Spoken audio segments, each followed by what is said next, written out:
Hello, Praveen. My name is Ellen, and I will be correcting this set of essays for you.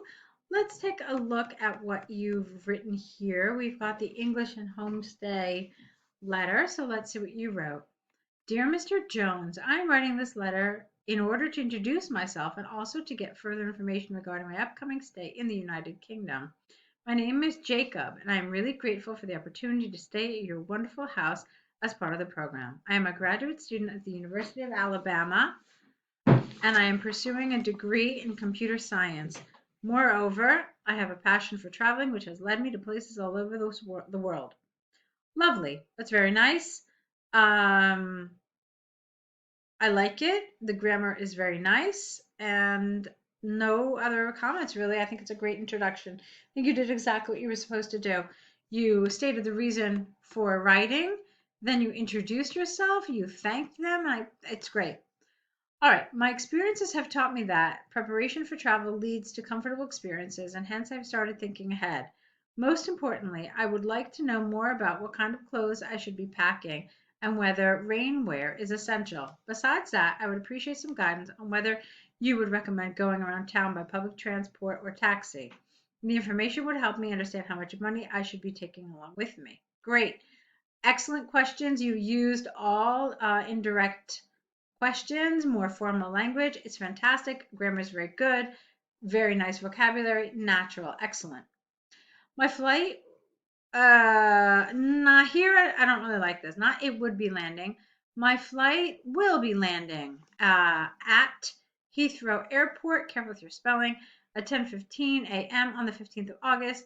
If it is not too much trouble, could you kindly arrange a pickup for me? Since I am unfamiliar with the area the homestay is located in, having a pre-booked transport will save me from the anxiety of finding my way around. Excellent. Looking forward to my time in London and a pleasant stay at your home. Excellent, excellent. I think this is wonderful. This is really a very, very high level task one. You said you took the exam before. I'm curious to see how you did. I think you did a great job with this. Really quite happy with it. Okay. If I had this in front of me in the test center, I would have scored it quite highly. Okay, you covered all the points. You told them you did everything. It's a very, very good answer. All right, so let's continue with your task two now. International marketing. Okay. Marketing as a medium to grow revenue and reach customers around the globe is gaining a lot of traction these days.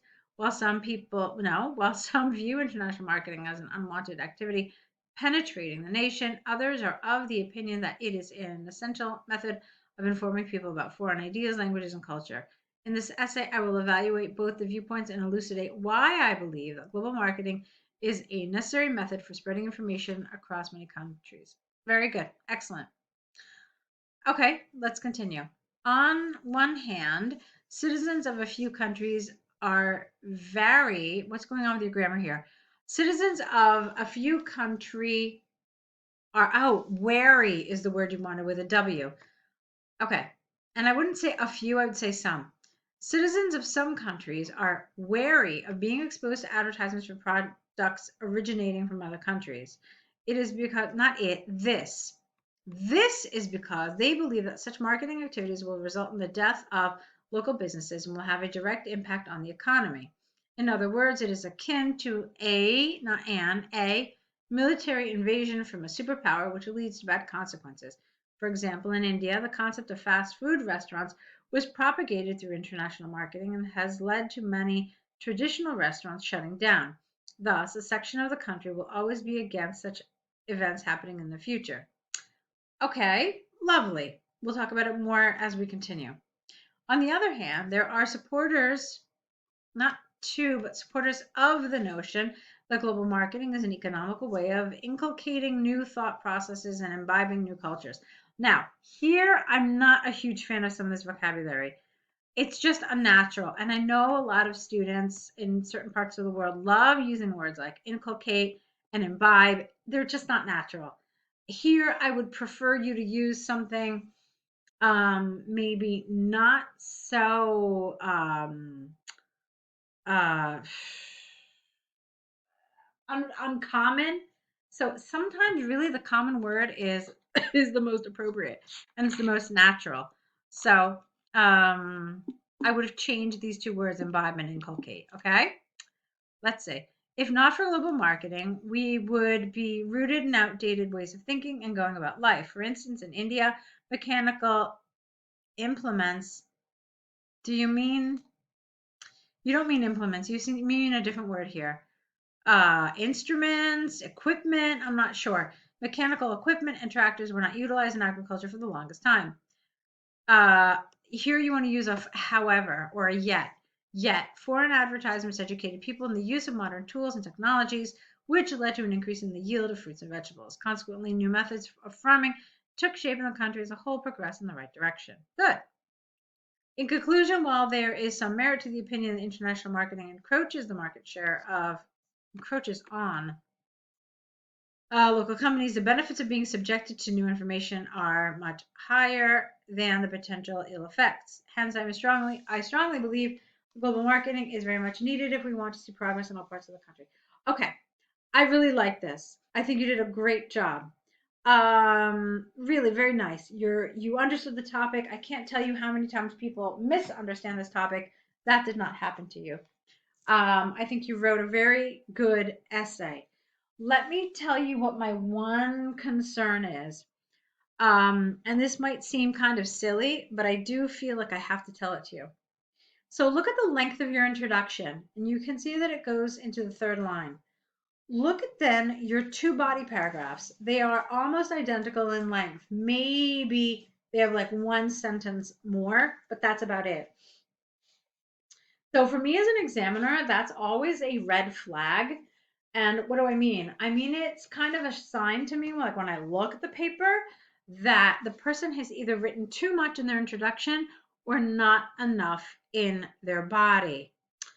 Um, so I was trying to figure out which one I thought you did. And if I had to choose, I would have said that you probably could have developed your body a little more. I don't know how you did on time, but I would have liked to see maybe a little further development so that, I mean, obviously the lengths of the paragraphs would be more appropriate, but also that you could just develop your answer also a little more fully. Um, let's see. You said in India, the concept of fast food propagated, led to many international restaurants shutting down. Let me see one more thing. One, two, three, four. Yeah, I mean, your body paragraph had four sentences. Okay. And this one here, one, two, three, four, five. Okay. So I'm wondering if maybe you could have just developed a little more, either with a little further explanation of your ideas, with a little extra information regarding the support you use. I would have liked to see something. Potentially, you could have added an additional main idea, although I realize that in supporting that idea as well, that probably would have made your paragraphs very long. And I don't know how you would have then done on time, but I'm very happy with what I've seen. I think you're absolutely on the right track. I would love to continue working with you to help you progress and see what you write on other topics as well. So let's see if we can work together. One thing that I would recommend you take a look at is the essay correction package. I think that would be a great start for you.